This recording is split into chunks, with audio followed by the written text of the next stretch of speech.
dia, galera! Estamos aqui novamente para darmos continuidade aí ao nosso estudo. Nós vamos ver aqui hoje o capítulo 9, frente Química 1, que tem por título Tabela Periódica, Critérios de Organização. É um conteúdo bem fácil, pessoal, onde nós vamos estudar só a questão da organização da tabela periódica, certo? Por que surgiu a ideia de se produzir um instrumento onde eu teria a possibilidade de encontrar os elementos que existiam? Porque foram sendo descobertos muitos elementos. Então surgiu a necessidade de organizá-los. E surgiram várias ideias. Mas a primeira ideia aceitável foi a ideia de Mendeleev. Então, Mendeleev é considerado o criador da tabela periódica. Só que o que ele fez? Ele pegou todos os elementos que tinham sido descobertos até então e organizou esses elementos em ordem crescente de massa atômica. E ele deixou espaços na tabela porque ele teve a sacada de que esses elementos seriam descobertos posteriormente. Só que essa tabela, com a descoberta de novos elementos, precisou ser reorganizada. E quem reorganizou foi Moseley. E ele organizou a tabela para o que nós temos hoje, que nós usamos hoje, conforme nós a utilizamos hoje, que seria a tabela periódica atual. O que essa tabela tem de diferente da tabela de Mendeleev? Na de Mendeleev era organizado por ordem crescente de massa atômica. Aqui a organização é ordem crescente de número atômico. No caso dessa tabela, pela legenda, nós vemos que o número atômico vem em cima.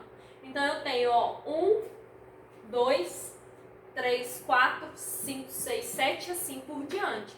Todos os elementos foram listados em ordem crescente de número atômico. E existem algumas características que a gente pode levar em consideração. Nós temos 18 famílias ou grupos. O que são as famílias? São as colunas. E se eu observar aqui em cima de cada coluna, vai vir um número e esse número representa a família que aquele elemento pertence.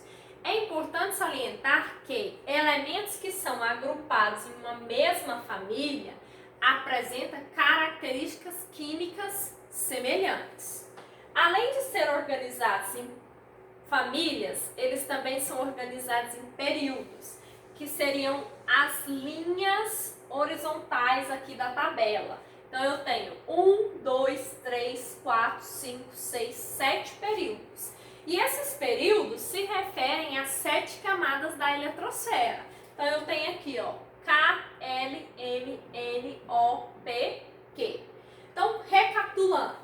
Tabela periódica atual, organizada em ordem crescente de número atômico. Organizada em 18 famílias, que são as colunas, e 7 períodos, que são as linhas. Existem algumas famílias que têm nomes particulares, e esses nomes vocês precisam memorizar. Quais são as famílias? Família 1, também conhecida por 1A, são os metais alcalinos. Família 2, que seria a segunda coluna. 2A, que são os metais alcalinos terrosos. Família 16, ou 6A, que são os calcogênios. Família 17, que é a família 7A, halogênios. E a família 18, ou 8A, são os gases nobres. Então, essa nomenclatura aqui, pessoal, você precisa memorizar. Temos também aqui a série dos lantanídeos e a série dos actinídeos, que são essas duas linhas abaixo da tabela. Bom, essa tabela ela pode ser dividida em metais, ametais e gases nobres. Bom, os metais correspondem a 80% dos elementos da tabela. Então, os metais seriam os que estão em vermelho, que são os alcalinos, os que estão em azul, alcalinos terrosos, esse verde água aqui são os metais de transição, e os que estão em verdes também são metais, ok? Correspondendo a 80% dos elementos. Desses elementos, pessoal, quando eu observo o estado físico deles na temperatura ambiente, a maioria se encontra no estado físico caracterizado por sólido, com exceção do mercúrio, que está no estado líquido. Os ametais são esses elementos aqui que estão em laranjado, juntamente com os halogênios. E os gases nobres é a última coluna da tabela, que é a família 18. Então essa é a divisão da tabela periódica: metais, ametais e gases nobres. Eu também posso dividir a tabela de acordo com a distribuição eletrônica. Quando a gente aprendeu a distribuição eletrônica, ela não é feita nos subníveis S, P, D e F. Então eu encontro esses subníveis na tabela. Eu tenho subnível S, família 1 e 2. Subnível P vai da família 13 à família 18. E a distribuição no subnível D, que encerra no subnível D, corresponde a esses elementos aqui, ó, da 3 a 12. E no subnível S, as séries dos lantanídeos e actinídeos. Eu também posso dividir essa tabela em representativos, elementos representativos e elementos de transição. Os representativos são aqueles que terminam a distribuição em S e em T. Então seria a família 1, 2 e da família 13 a família 18. Em tabelas antigas, essas famílias eram conhecidas pela letra A. Então seria 1A, 2A, 3A, 4A, 5A, 6A, 7A, 8A. A família conhecida por B seriam os elementos de transição. Então esses elementos da parte central da tabela são os de transição externa. Aqueles que estão fora da tabela são de transição interna, que seriam os lantanídeos e os actinídeos. Bom, para encerrar esse capítulo aí, nós vamos responder o exercício conceitual de número 2. Ele me diz o seguinte: analise as seguintes afirmações feitas com referência a um elemento químico eletricamente neutro de configuração eletrônica. Ele já trouxe aqui para você a distribuição eletrônica do elemento. Então eu tenho um S2, 2S2, 2P6, 3S2, 3P6. Então a primeira coisa que eu vou fazer aqui, pessoal, é somar os elétrons para saber de que elemento está falando.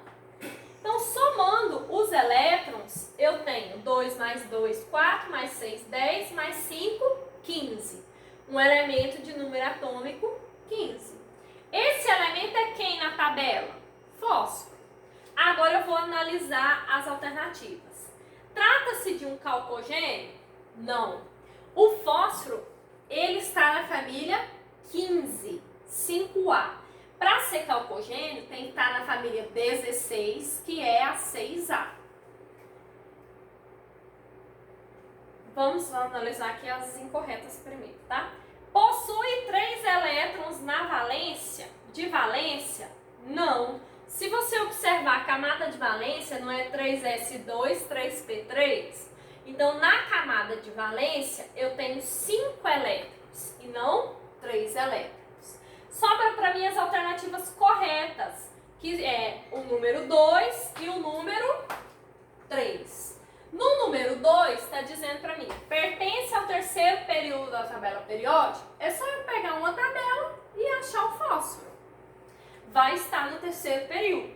Possui a mesma quantidade de elétrons de valência do nitrogênio? Possui. Por quê? Porque ele está na mesma família do nitrogênio. E elementos que estão na mesma família possuem a mesma quantidade de elétrons de valência. Beleza? Então esse aí é o capítulo que nós tínhamos para essa videoaula de hoje. Deem uma recapitulada no capítulo e resolvam os exercícios que foram propostos. Abraço!